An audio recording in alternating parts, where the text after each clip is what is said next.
মানুষ গড়ার প্রকৃত পাঠশালা শুরু হয় তার নিজ ঘর থেকেই। সন্তান পৃথিবীর প্রথম পাঠ নেয় পরিবারের কাছ থেকেই। স্কুল তাকে বইয়ের শিক্ষা দেয়, কিন্তু জীবন শেখায় বাবা মায়ের প্রতিদিনের আচরণ।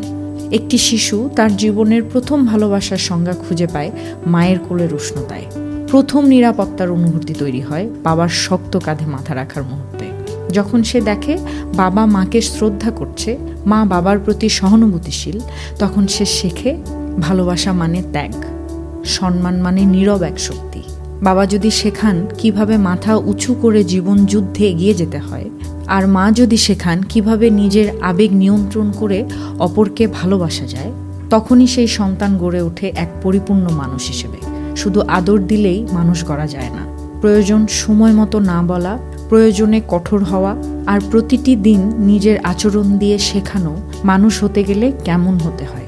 বাবা মা যদি নিজেরাই হন আদর্শ, তবে সন্তান তাদের ছায়ায় একজন সর্টেড মানুষ হিসেবে গড়ে উঠবে। তাদের জীবনের প্রতিচ্ছবি হয়ে উঠবে সন্তানের ভবিষ্যতের পথ নির্দেশক। তাই আসুন আমরা আগে নিজেরা হই একজন সত্যিকারের মানুষ। আমাদের হৃদয়ে থাকুক মমতা, আচরণে থাকুক নম্রতা, আর প্রতিদিনের জীবন হোক সন্তানদের চোখে এক জীবন্ত পাঠশালা। মনে রাখবেন, আপনি যেমন হবেন, আপনার সন্তানও ঠিক সেই মানুষই হয়ে উঠবে।